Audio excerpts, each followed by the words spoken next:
Good morning, good afternoon, and good evening across time zones. I welcome you all to today's discussion on Germany's strategic transformation implications for Europe and India. The Observer Research Foundation is pleased to welcome you all to a round of discussion with experts who will weigh on implications of Germany's strategic transformation and assess its potential impact on the nation's regional and global ties.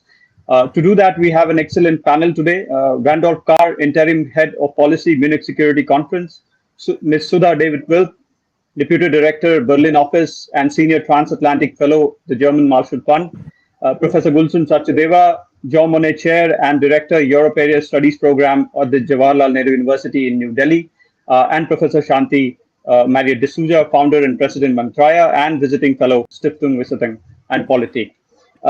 Now, today's context is, of course, the war that is going on in Eastern Ukraine and in Eastern Europe and Ukraine particularly. Now, the Russian invasion of Ukraine on the 24th of February changed the dynamics of the world, and particularly so for Europe in many ways. And it led nations, particularly in Europe, to respond immediately and commensurately to the demands of Ukraine. After initial speculations about the exact nature of German role in the united continental response, Germany came around to be united in its response with its EU and transatlantic partners. Just to name a few steps that Germany has taken, Olaf Scholz came up with a €100 billion plan to arm Germany, send weapons to Ukraine, which was unthinkable months ago, and end his nation's reliance on Russian energy. There are many other steps that Germany has taken and will take, but today we will discuss the impact that it has had both on German politics and regionally and globally. With that, let me just invite first Randolph Carr and ask him about what does he think on this step that Germany has taken which in many strategic circles is being called a strategic transformation.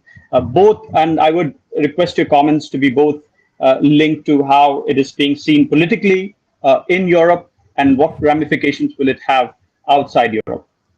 Over to you. Yeah, first of all, thanks, Vivek, for inviting me to join ORF for this discussion and including me on this excellent panel. Since the first intervention goes to me, I want to take a few minutes to take a big picture view of what Germany's strategic transformation really amounts to and what we can expect from it as of now. So when Chancellor Scholz proclaimed the invasion of Ukraine constituting a Zeitenwende, in other words, the turn of an era for Germany and Europe, many rightfully asked, is this really such a new reality that we're now living in, or is Germany just waking up to a situation that was very real all along? And to many in Germany, and especially elsewhere in Europe and around the world, the situation after the Russian invasion of Ukraine was much more continuous with the reality as they had been experiencing it than it perhaps was for the German political elite. And in that sense, I think you have to see the invasion of Ukraine rather as a culmination of developments in Europe and around the world that had been ongoing. Sort of like a wave that had been building and reached its highest point, incidentally, around the Munich Security Conference 2022, and then crashed over Ukraine. And that is why the Munich Security Conference had actually already in 2020 published a report titled Zeitenwende, the very term that Olaf Scholz used now in his speech almost 1.5 years later. And in it, we described how over the past several years, many of the foundational and long-held principles of German foreign policy had already been eroding, or at least had been called into question. For instance, the United States as a steadfast security provider in Europe, Russia as a difficult but still rational actor within a European security order, the European Union becoming ever more closely integrated, the declining role of military power relative to economic and technological power, the interconnectedness of the world as an antidote to military conflict between states, and finally, the triumph of a liberal international order around the world. I think these were principles held very closely by Germany in its foreign policy, but for many countries in Eastern Europe, for instance, these principles were never seemed quite as certain from their vantage point. And elsewhere in the world, including in India, they were also not held to quite as closely as a basis for foreign policy. So now Germany, I find finds itself in a familiar situation, namely falling behind the expectations of its partners and entangled in a rather inward-looking debate again about what it can and cannot do, despite its best efforts, despite a speech by Chancellor Scholz that was certainly far-reaching and basically wrapped up, did a 180-degree turn on many ongoing foreign policy debates that had dominated the landscape over the past years. So I think it's too much to expect that Germany's foreign policy outlook will change overnight. What Germany needs to do now is really follow up on what has been initiated. And that's, like I said, is a lot. For example, the 100 billion euro special fund for defense that you mentioned, Vivek, is now, in the recent weeks, it's passed through Parliament. And now it follows the question of how to spend it. And on that question, the German government in itself is still quite divided on some questions of principle. And those will have to be resolved. It also needs to extrapolate from what it has learned from Russia, from this wake-up call. It needs to wake up to some other uncomfortable realities, such as great power competition and systemic rivalry coming to the fore. The fact that use of force is once again a currency, not only in European security, but around the world. And that overdependence, not only on Russia, but also on countries like China, will be used against us. And so this kind of paradigm shift doesn't happen overnight. It will require a lot more work, a lot more debate, and political leadership. And finally, we need to go from realizations about past mistakes to actual better foreign policy making. And that will also require some changes in Germany's foreign policy making structures and institutions. And so there's a lot still ahead of Germany. A lot where we need to listen closely to the expectations of partners within Europe, partners especially around the world as well. And I'm curious to hear also from this panel about what the view from outside Germany is on all of this. Thank you. Thank you, Randolph. Let me pick on that point and move to Ms. Sudha David Wilk and ask her, I got a sense from Randolph's statement that, when he referred to the Munich Security Conference and the publication, that some saw this change coming. So in that context, how transformational is Germany's leap? And give us a sense of, the current state of relations, how much, dependence continues between Germany and Russia, and how much time will it take, and what it means for the domestic politics and international politics of Germany. Thank you so much, Vivek, and thank you, ORF, for the invitation today. It's great to be on this panel. I actually don't think anybody saw this coming. And in fact, I was told from a very good source that the German government didn't even really believe at the Munich Security Conference that there would be an outright invasion of Ukraine by Russia. So for that matter, the Zeitenwende is a reaction to what happened at the end of February. But at the same time, I think it's more an action for Germany. It's a realization that, this is a 1939 moment in Europe, and Germany needs to step up in order to play a role and contribute to transatlantic security, because things are not the same as before. And this is because of German interest, but unfortunately it may not help the Zeitenwende Ukraine in the short term.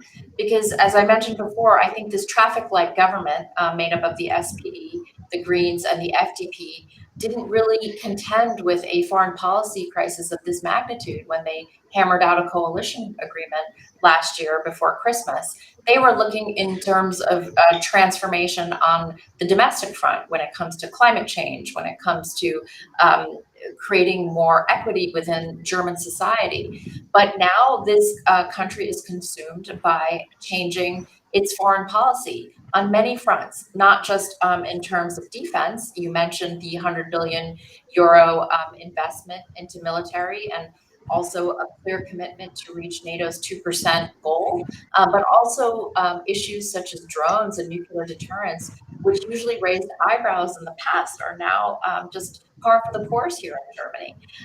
But it also means changing the whole model of power, how Germany defined itself in the post-war period, and that's through an economic lens, right? It had this this sort of mantra of Wandel durch Handel, and the current setup of the German economic model is getting cheap energy through Russia and to sort of keep its export machine running. And now that's all been turned on its head. So I think the Zeitenwende was speech at the end of February in Parliament was remarkable and made because of German interest. The question now is, will it continue? Will Chancellor Scholz carry out what he set out to do at the end of February? He's been sort of wavering, and he's actually kind of, I think, going through a credibility problem right now in the eyes of partners within Europe. He does have the backing of the United States so far, and of France, but there's a lot of criticism on the eastern flank here in Europe.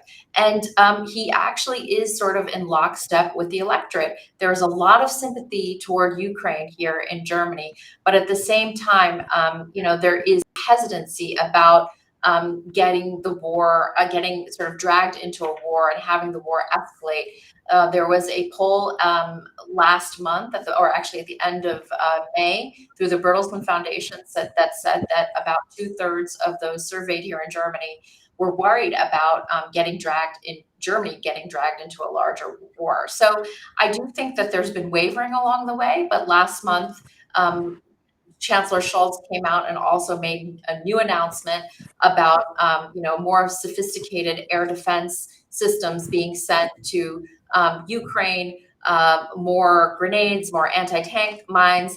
But the question is, when will they get there? Because all that has been pledged thus far, I think only about 30% has actually been received in Ukraine for them to use. The trip last week, though, to Kiev was also a turning point, in the sense that I think that France and Germany and Prime Minister Draghi from Italy going there to show that they're open and going to back Ukraine's accession into the EU is certainly a point of significance, and maybe the visit to Irpin and Bucha, or Irpin, opened the eyes of those leaders, specifically Chancellor Scholz, who together with his partners here in Berlin want to pursue a values-based foreign policy. So that means strictly continuing on the path of dissociation with Russia when Putin is in charge, with his revanchist bent, and being a good partner for transatlantic security and keeping up with its NATO commitment. And this also obviously has ramifications when we talk about the German economic model with China, because the whole argument of trading with authoritarian powers, you don't want to create these dependency traps, which Germany unfortunately did create over the years. And it still is vulnerable. Over 50% of natural gas comes from Russia. And, another announcement which really shows the nervousness in the German government is that the economics minister just announced that Germany will rely on coal a little bit longer to offset gas shortages that could, they're trying to wean the country off of gas, but it could be that Russia turns off the valve sooner, that they're going to go toward using coal in order to offset the energy deficiency. And that's a big thing coming from a green economics minister. So, at the end of the day, I still think it's remarkable, the Zeitenwende speech. Let's see if it can be sustained. And I think it will also be really interesting to see how the shifts in Europe turn out with the war in Ukraine. You're seeing a firm block of, coordination between Paris and Berlin, but a difference in opinion, perhaps, on the eastern flank. But I think that the good news is that perhaps using a EU membership, although it's a far road ahead for Ukraine, could be a point of rallying the Western Alliance and specifically Europe. So I'll end it there and look forward to the other comments from my colleagues. Yeah, thank you.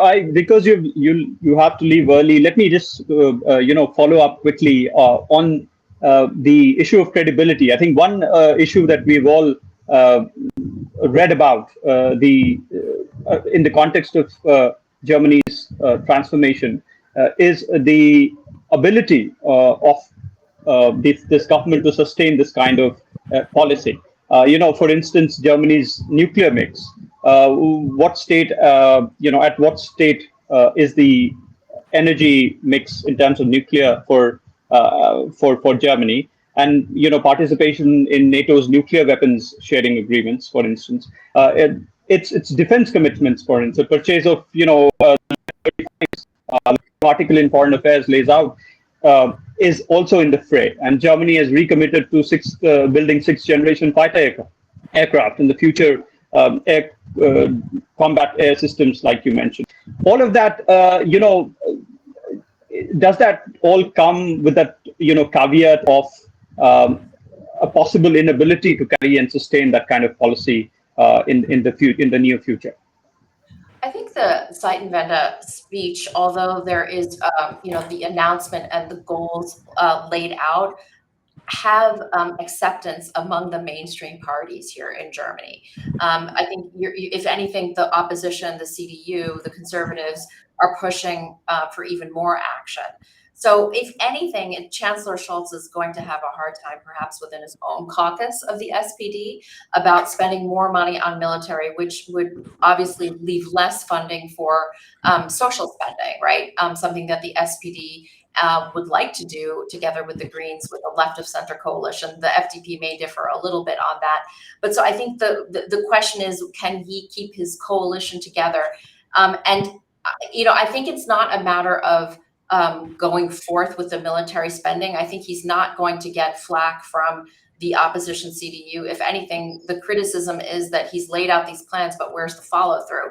And we've seen him, the SPD, being punished for it in state elections in North Rhine-Westphalia, for example, the most populous state in Germany, in May. And so I think rather Chancellor Scholz has a lot of credibility. That's in terms of his bureaucratic prowess, I guess I can say this, but I think in terms of being a bold leader, perhaps the German electorate is questioning that. Your second question about spending, the 100 billion euro fund is pretty much already allocated for things like you said, being part of the nuclear deterrence shield. But more importantly is if Germany will, and he set this out in his speech, if it will also mandate in its constitution the 2% spending for NATO as laid out in the Wales commitment of in 2014. So I think that is something to watch. And Vivek, your third question, remind me again.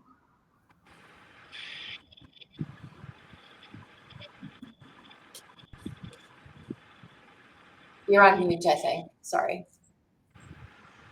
No, I was asking about the defense spending, I think, which you've already sort of answered.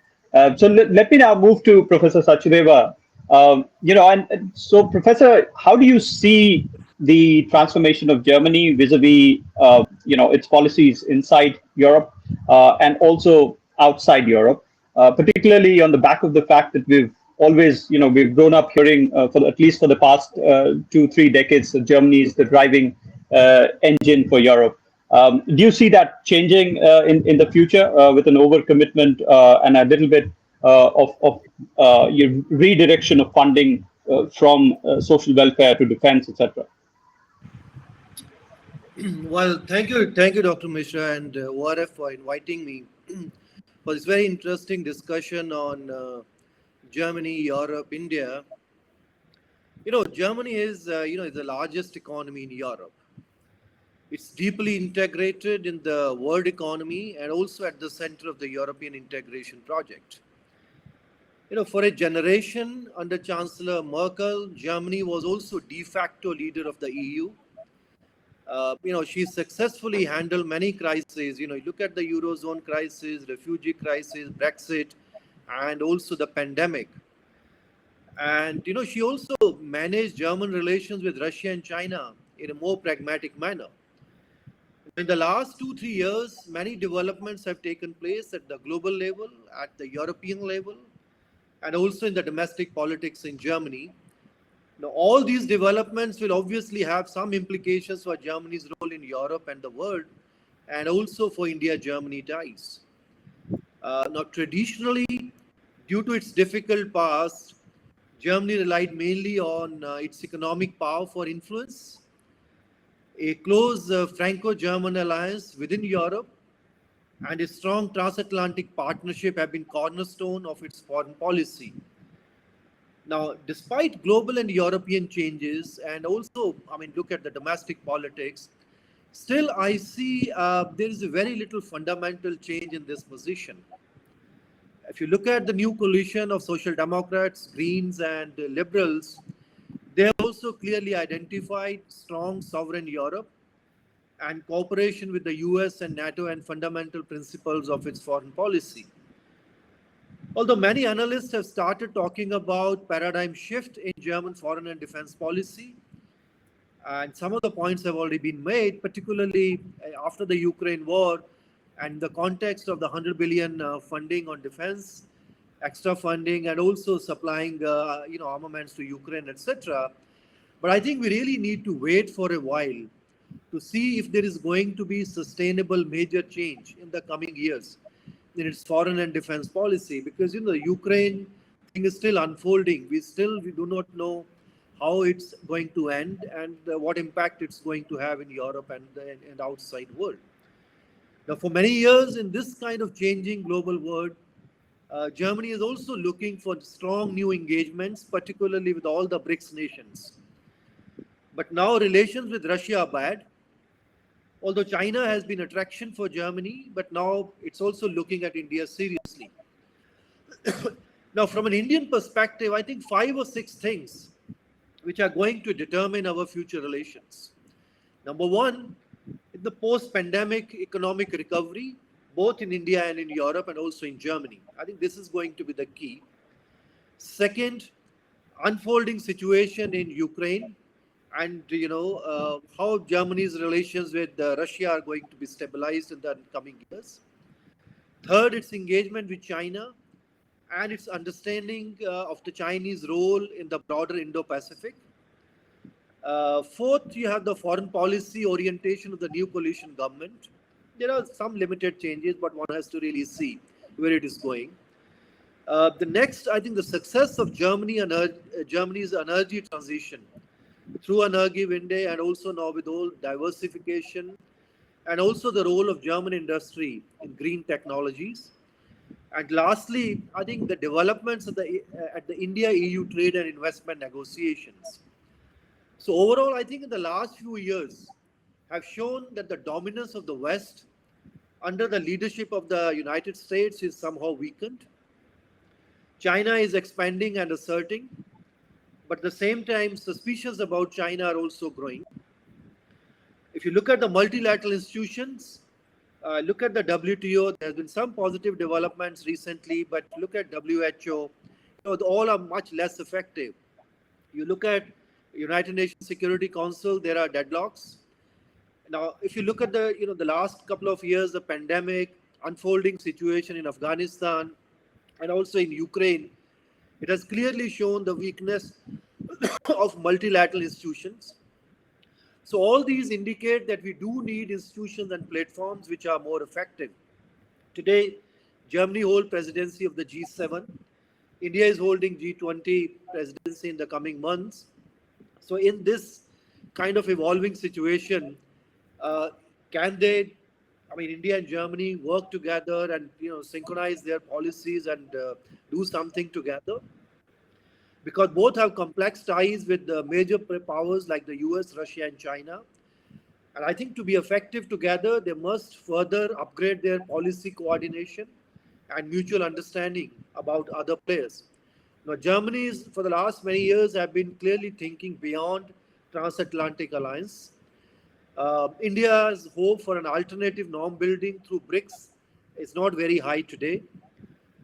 Although due to closer India-Russia ties, Indian perceptions about the Ukraine war differ somehow from Germany. And India's perceptions about China's role within the Indo-Pacific is also slightly different from Germany. But both India and Germany, they assert preferences for a rule-based international order in the Indo-Pacific. Both also believe in democratic multipolar world and would also like to promote effective multilateralism. And interestingly, both are also not seen threatening powers by most countries in the world. Now, can they use their bilateral ties and also their presidencies of G7 and G20 to do something together to resolve the Ukraine conflict? Now, if you look at some of the major global issues today, look at the SDGs and the global development architecture. I think it's clear that due to economic disruptions created by the pandemic and now the Ukraine war, most SDGs are less likely to be achieved. Now, as a major players in the OECD DAC and also in the South-South cooperation respectively, I think both Germany and India can build an inclusive global development architecture. If you look at another major issue of climate change, Germany clearly has been pioneer in climate change related issues. Now you also have ambitions have increased because the Greens are in the coalition. Through Energy Day, anyway, it's transforming its economy. It's also emerging as a leader in green technologies. If you look at India's ambitions and renewables, they are reflected through COP26 pledges and also through International Solar Alliance. Now, if they can bring together their capacities, I think the large number of other countries can also be attracted towards sustainable future. Now, lastly, if you look at bilaterally, I think India-Germany official ties are well institutionalized through strategic partnership and through regular intergovernmental consultations. Now, with more than 20 billion of bilateral trade and the seventh largest investor in India, I think Germany is very keen on the EU-India trade and investment agreements. After many years of frozen negotiations, things are finally moving. In the meanwhile, when things were not moving on the trade front, Germany started focusing more on strategic consultations with India on the climate action, on science and technology partnerships, on defense technologies, and also on high-skilled mobility and on development projects, particularly in the renewable sector. Now, if you look at to tackle some of the major global challenges from climate change to SDGs target, the sustainable high growth in India is very crucial. And Germany obviously can play a very important role in this. So coming together, I think both India and Germany will bring capacities, experience, and legitimacy to many global platforms and also help building new institutional architecture of global governance. So what I really see is that, things are changing, but one really has to see to what extent really things fundamentally is going to change in Europe. But there are a lot of promising things which are happening bilaterally between India and Germany. Thank you. Thank you, sir. Thank you. Interesting. You brought out China. I was keen on asking a question on that, but I'll come back to you on that. But let me take that question to Professor Shanti and take your opinion on how you see this so-called breakdown of post-war consensus for Berlin. What does it mean for regional ties for Germany? And especially in the context of the Indo-Pacific, do you see Germany playing a greater role in this part of the world and vis-a-vis China? Well, Thank you, Vivek, for having me on board. I'm amidst travel, so a little bit of jet lag, but it's good to be a part of a very interesting and timely conversation. My sense is from the discussions in Germany about what's really happening there. It just coincided with my visit out there. And the fact that there is a serious debate occurring inside Germany is a good sign that we see that there is a turnaround when you're talking about in terms of foreign policy objectives, which is almost like 180 degree, as pointed out by some of the panelists before me. But the fact is that is it a very strategic transformation? I think it's a little too early to say. I could say it looks like more of strategic tremors which have been sent. One is there is this huge debate of whether Germany and the rest of Europe was really prepared for what occurred in Ukraine, and if they were prepared, was there a consensus? So what we saw as a response was the breakdown in the consensus in the way the lack of unity among the European nations played out. And secondly, is also the fact that there was dependency on gas on Russia, and therefore there was different responses from different countries, particularly Germany and France. And now we see that response is turning into more of a unified effort. So one thing which I think the crisis did is unify Europe in a way in which I think it's very important to delineate that spheres of influence of looking at what actually occurs in Ukraine and Eastern Europe will directly impact the rules-based order. So thereby, I think there has been tremors which are setting in a transformation in terms of the foreign policy outlook of Germany.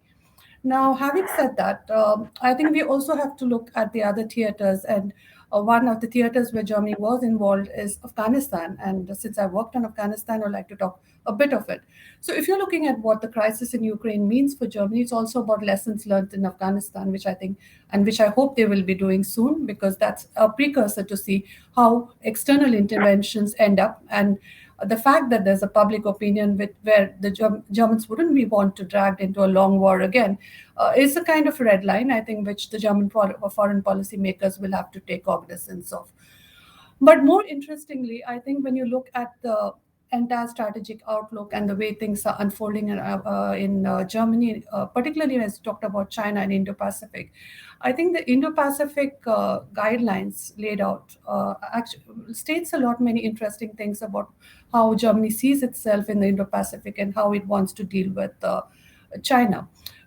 Just before the visit of the Indian Prime Minister in May, Chancellor Scholz also went to Japan and made outreach to other Asian countries, thereby indicating some kind of diversification and reducing dependence on China. And that, I think, is a very important shift and could be seen as a sign where Germany could be playing a more important role in the Indo-Pacific and in the rules-based order, which is emerging out there. So we do see a kind of a situation where Germany is trying to look at balancing and also having its own strategic autonomy. And thereby, I think here there's a lot of convergence between India and Germany. I wouldn't buy in the argument of the democratic dividend because it really doesn't work that way. It is more about the strategic and the security imperatives. But having said that, briefly to just touch on the fact that India does have a strategic partnership agreement signed with Germany in 2000, but from 2000 to 2022 now, we hardly see developments on the strategic front. We see more in terms of the economic and commercial ties, more on technology, the climate change issues. All of these are critical and important, but they don't really address the key issues which two major powers, that is India and Germany, need to confront at this point of time. There is a lot of fluidity in the international system.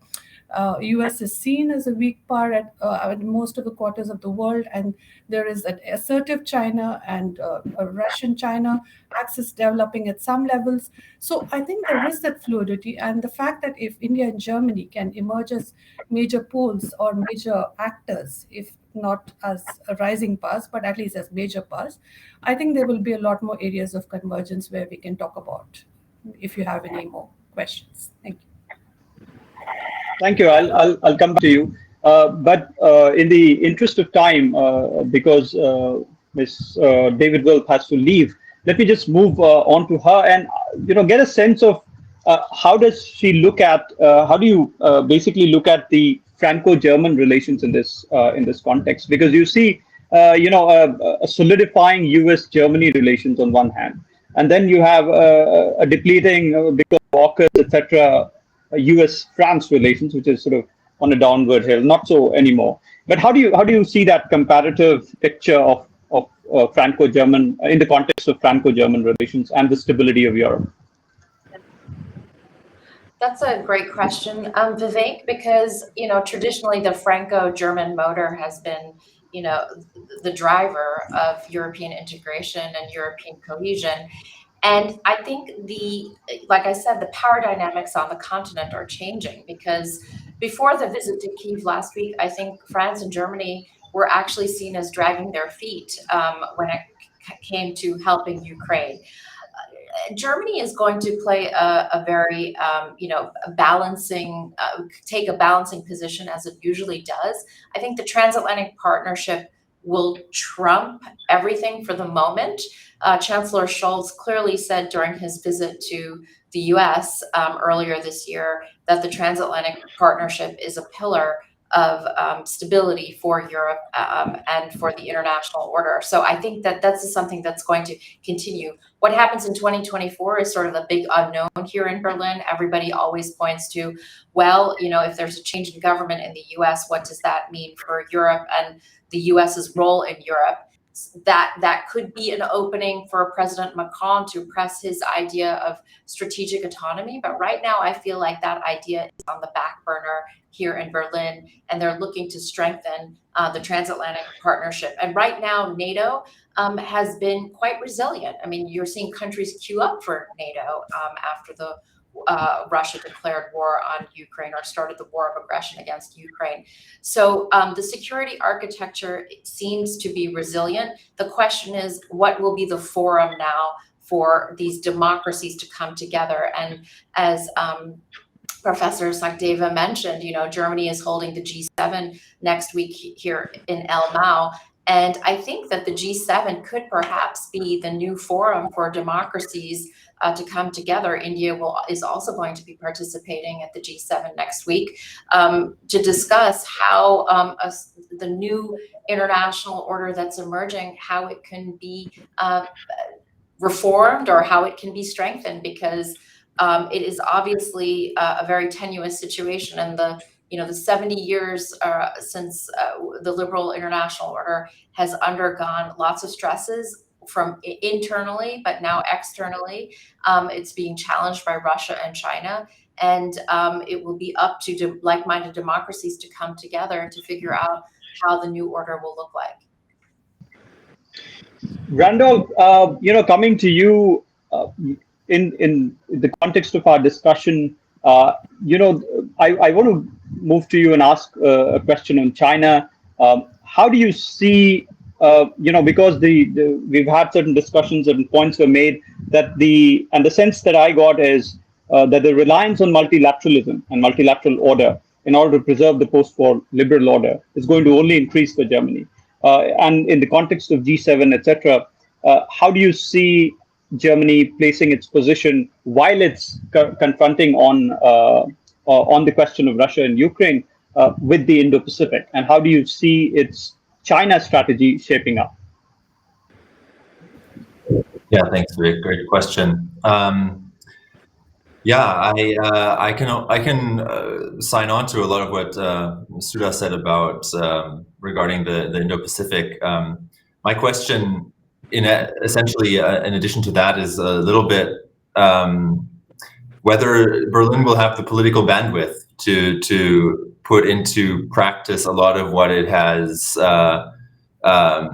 set itself in terms of goals for the Indo-Pacific with its Indo-Pacific guidelines in 2020, when, frankly, the situation in Europe still looks a lot different.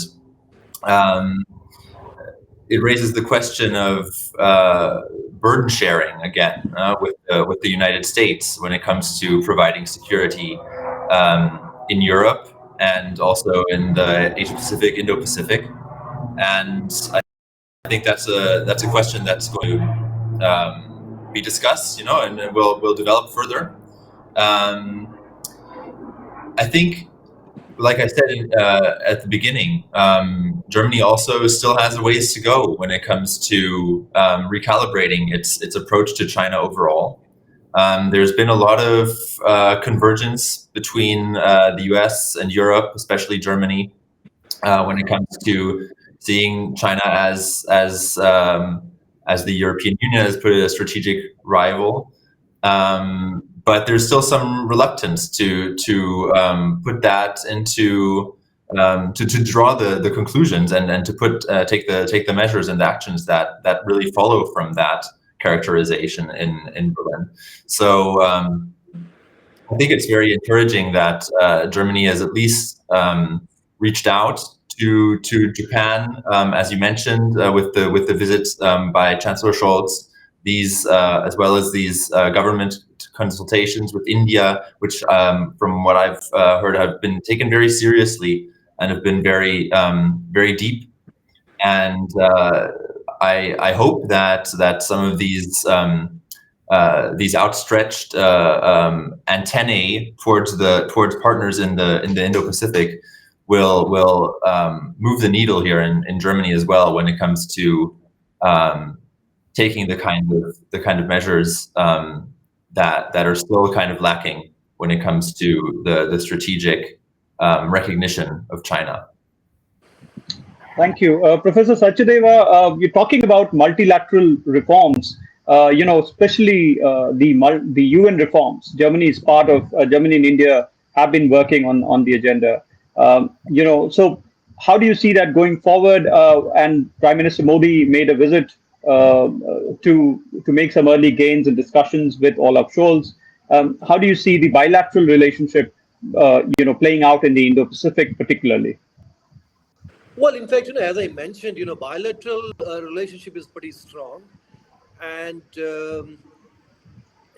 all the multilateral institutions have clearly shown by the recent event that they have not been very effective. So obviously, both India and Germany would like to see more effective, role of these multilateral institutions. Fortunately, there has been some movement at the WTO recently. So after many years, there has been some positive developments have taken place there. At the same time, India is also looking, more beyond bilaterally in many other areas. But there are limits to which actually things can be achieved multilaterally, the way things have really weakened over the decades now. But now, since both Germany and India, as I was saying, at this particular juncture, when there are major crises happening at the world, under G7 and G20, there is certain possibility that you can play a very important role. You can synchronize your policies together. More conversations are happening. And in that context, as I was mentioning, the one major crisis which is really affecting Europe and the whole European security architecture is what's happening in Ukraine. And Germany, of course, has very strong ties traditionally with Russia. Now, of course, things have changed. But can India and Germany do something together? Because this is one of the major crises in which both India and Germany can really do something and then they can show to the world that this particular partnership is really very useful. Now, bilaterally, otherwise, all the institutional architecture is strong, and Germany for many years, the major focus, as Dr. Shanti has mentioned, has been on the economic issues, and Germany has been very keen on free trade agreement and also on investment agreement. Now, as you know, since 2013, negotiations are frozen, but now this week they are going to, it's already restarted, the negotiations are going to begin. And there is a new momentum because India has already signed some of the other trade agreements now with the UAE, with Australia, and also on the UK front, things are moving pretty fast. So there is a new hope, there is a new momentum. But on some of those major issues, I think there is some scope that India and Germany can work together. But broad things are set, as others have also mentioned, by Germany, by the transatlantic partnership, and also within Europe now, the way things are happening. And I think still, the earlier you asked about Franco-German and the role within Europe, it was expected that now France would be playing much bigger role compared to in the last many years because of the second term of President Macron, and he has all the plans now, and Angela Merkel is out. But now after parliamentary elections, I think for the next few months, so perhaps he'll be busy more, building coalitions within itself. So, things will keep changing. It's a dynamic situation. But, there are possibilities and there are major crises in which both India and Germany can multilaterally, because they do believe in effective multilateralism, both of them. Thank you, Professor Shanti.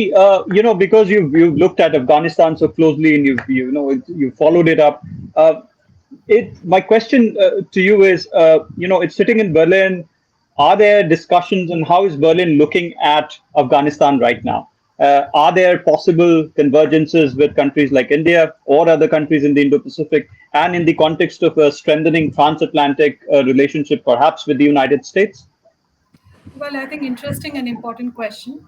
The general sense in Berlin in the policymaking circles has been a fatigue. There has been a fatigue with Afghanistan because it's been a long war. And now with the Taliban in power, no one really knows how to move on the chessboard. So that is a very interesting scenario. And this not just for Germany, but I think for most of the countries, including India. So this is a lot of ambiguity in how to deal with Afghanistan. But more importantly is the fact that they're actually looking at lessons learned. And that is, I think, a very important development. And I am contributing a part to that in terms of my public debate and my work out there. But if you look largely at issues on Afghanistan or any kind of long wars, Germany and India made tremendous contribution in Afghanistan. What was lacking was a vision of how to hold on to that gains. And thereby, if you talk to the policymaker now, they are interested because they would like to know if such a scenario had to unfold again. And with Ukraine in the background and occurring now, I think it's very important for the German policymakers, and they are looking at lessons learned from Afghanistan crisis and how to actually address in terms of evacuation, in terms of stabilization, in terms of holding on to the gains. So there is some kind of convergence between India and India and Germany and Afghanistan, but they've really not got on the table to talk. And I think this is one important forum, just not on the bilateral, but also on the multilateral forum. UN is one important forum where they could work together on looking at areas where you could look at various ways of stabilizing Afghanistan. And I think that's one area of convergence. But beyond that, when you look at Afghanistan and the crisis it's creating for the region, especially on the security front, there is a need for both the countries to look at this seriously. Because otherwise, what happens when you have global hotspots which are left unaddressed, they come to horn back in various ways. So beyond the security, we also need to look at the economic stabilization of Afghanistan, helping the humanitarian crisis out there because people are really in dire need of support. And since Germany and India had invested hugely and they have a responsibility to take on this role, and I think they can fit in very well, and this could be one area where they could work together. Now, beyond that, we have talked much about the commercial and the technological aspect, but as Professor Sachdeva rightly pointed out, we also need to look at other areas. Like, for instance, if we're looking at a strategic partnership, what are the areas of convergence? Definitely, Ukraine was not one because there were different responses from Germany and India, and there was a little bit of disappointment of how India responded to the crisis. Likewise, with the democratic argument of democracies working together, that really doesn't hold because the idea of democracies of the West is very different from what's practiced in Asia, and there is a little bit of divergence. But generally, when you talk to the policymakers of how you can build a greater relationship between India and Germany, definitely look at more areas, particularly in terms of security and strategic cooperation. And my sense is that when you look at strategic, I think China is the elephant in the room, and there is a need to build some kind of consultative committees on this. And there are talks of going ahead of understanding each other, because there is a huge gap in understanding each other's strategic cultures and the strategic threat perception of each other, in the sense like India does have China at the border, and I said if China is definitely not something India can afford, but Germany has the luxury of distance. So, but there is a threat, and there is some kind of convergence emerging. So, China and Indo-Pacific is the second area. And the third is actually understanding the Indian foreign policy, which is actually driven by the neoliberal agenda. Is it the trade following the flag, or is it the flag following the trade? So we need to look at, how do we go about engaging the rest of the world, particularly countries in Europe, when you're looking at the entire foreign policy making and thinking in India. And fundamental question is beyond the commercial, economic, and technological ties. Will there ever be a military to cooperation with Germany? Would ever Germany get involved in a situation where India and Germany can actually work together on the military and security front. And these are questions which are being probed, and I think which is a good sign that we're looking at a little more deeper than what the strategic partnership actually has been doing for the last 2 decades. Thank you. Let me just quickly move to Ms. David Welp and ask her a final question on, in the initial days of the Russian military action inside Ukraine, there was a strong sentiment from Europe emerging, particularly critical of India and other countries which did not take a black and white position. Has that ameliorated and assuaged in the days that have followed? What is the political sentiment? Sure. I mean, I think there is a realization that the war in Ukraine has created a lot of Western cohesion, but the argument about democratic values hasn't necessarily resonated in countries like India, which, obviously because there's also dependencies with Russia, countries like India and others see Ukraine as more of a regional matter and not how the US and Europe talk about Ukraine having significance for the international order and the international system. And I think it's up to the West to say that this is not about Europe and the United States, but it's about democracies and values, and that there's also interest for countries like India when it comes to what Ukraine means for the future action of China in the Indo-Pacific, or what it means for food security and global economic growth, because all of these three things are being or will have an impact on India and other countries that are actually being invited to the G7. So I think it's up to the transatlantic partners to show these countries that are democracies that there is significance. Ukraine has significance outside of a geographical area. It has a larger meaning for democracies all over the world. Professor Sachdeva, if I can take I think Professor Shanti made an interesting point about a possibility of a defense cooperation between India and Germany. France already is an example. We're, in terms of aircraft carrier, we're importing a lot of Rafales. Do you see that as a possibility given the turn in the sentiment and expenditure inside Germany? Well, I mean, there is always a possibility, but we haven't really seen any major development in the last 10, 15 years, as Shanti mentioned, despite having very close strategic partnership.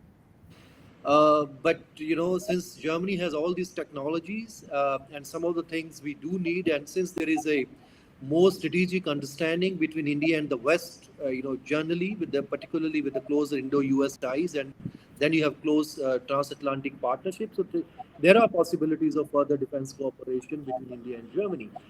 But, there are also views about China, which perhaps some of them have already been mentioned here. Now, if all the European documents, if you see, including EU documents and the German documents, they talk about, the partnership, competition, and the strategic kind of rivalry between Europe and China. But still, we really don't know what proportions, what percentage actually of these things are. I mean, to what extent the cooperation, is this 50% cooperation, 70% cooperation, and 30% other things? Or because, there is very strong engagement with China. And even if you look at the Indo-Pacific strategies of, from Germany, Netherlands, and even from the EU one, now, there is a different understanding of the way they look at China, because the Indo-Pacific for Europe and for Germany is a dynamic area, economically dynamic area, in which there's already very strong European presence, and they would like to preserve that and kind of save that what is their economic engagement in the Indo-Pacific region. Of course, everybody talks about inclusive Indo-Pacific, but when we look at from India and from the United States and also from Japan, etc., despite talking diplomatically, you say inclusive Indo-Pacific, it's a kind of a platform, it's kind of a different kind of forums where you build to kind of counter, assertive China in this region. But for Germany and also for other European countries, China is very much part of the Indo-Pacific. So this is the something we need really more conversations. How do we really deal this kind of situation?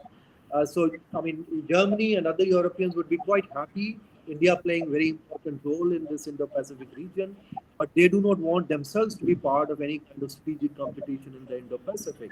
So this is one area where I think more and more conversations will be going on in the coming years. And as we become more and more closer strategically, which we have already become the last 10, 15 years, there is a possibility that we can move into many more defense and other areas as well. Thank you, Professor. Let me quickly move to Randolph. Strengthening of transatlantic relations is one thing. It's good for transatlantic ties. But the criticism has been, some of it which is surfaced, is that the United States has sort of asked countries to divert their supply chains in the interest that it also serves the United States. And much of the coaxing that United States is doing with countries like Saudi Arabia, UAE to increase, and even Venezuela, for instance, to increase the supply of energy is not cutting much ice. How do you, assess that diversification of supply chains to a completely different set of countries and what the possible impact it will have on Germany? Quickly, because we're 5 minutes to the deadline. Okay, I'll try to keep it short. I just want to pick up on one point that, and I think it's apropos.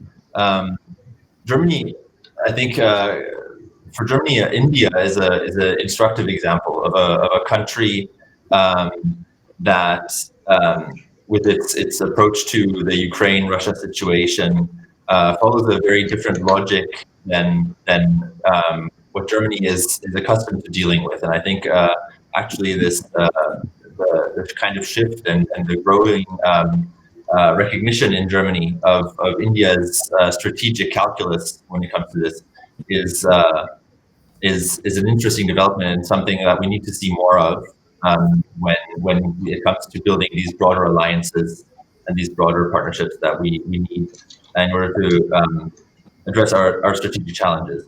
And I think the question of supply chain diversification is one of those issues.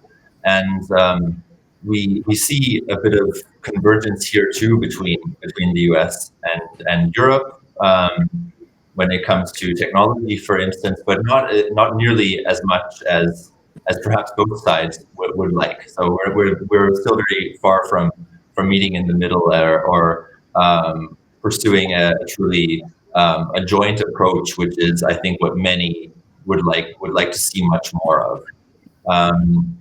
So I think what Germany needs to do is take much more seriously the offers from around the world, including from India, from Southeast Asia, from East Asia, to diversify and invest in the diversification of supply chains in its own interest, but also in a mutual interest.